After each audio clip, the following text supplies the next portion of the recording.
Halo semuanya, hari ini saya akan menceritakan perumpamaan tentang orang Samaria yang baik hati yang terdapat dalam Lukas 10 ayat yang ke-25 sampai 37.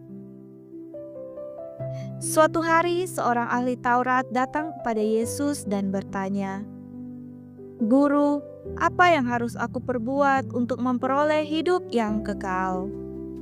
Yesus menjawab, "Apa yang tertulis dalam hukum Taurat?"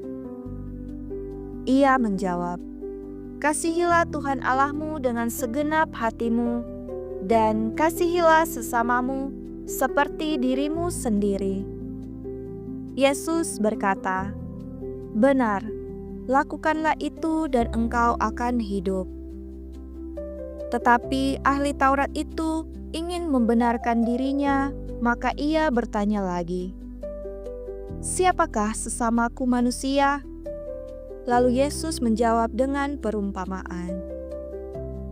Ada seorang laki-laki yang sedang dalam perjalanan dari Yerusalem ke Yeriko.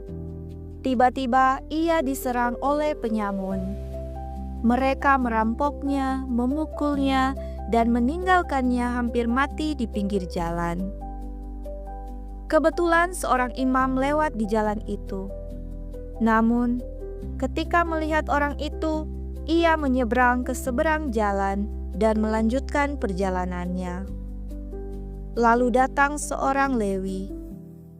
Ia juga melihat orang itu, tapi ia pun melewatinya di seberang jalan. Akhirnya datanglah seorang Samaria. Ketika ia melihat orang yang terluka itu, hatinya tergerak oleh belas kasihan.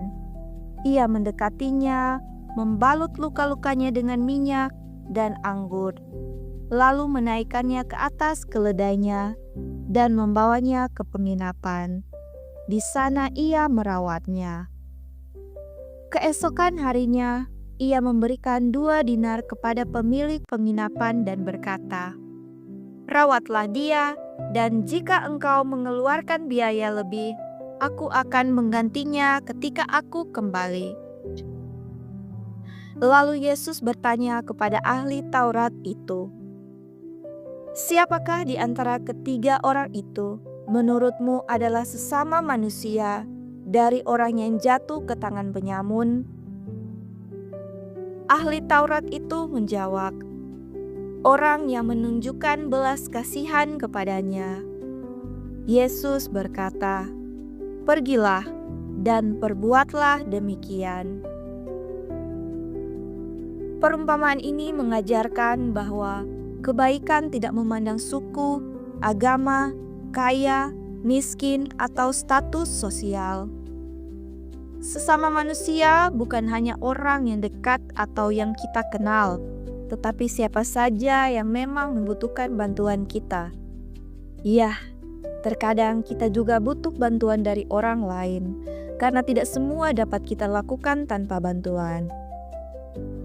Nah, kasih yang sejati adalah kasih yang ditunjukkan lewat tindakan nyata, belas kasihan, pengorbanan, dan kepedulian kita terhadap orang lain.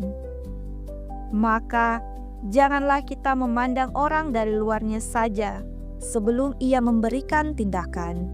Belum tentu orang itu baik, dan belum tentu orang itu jahat.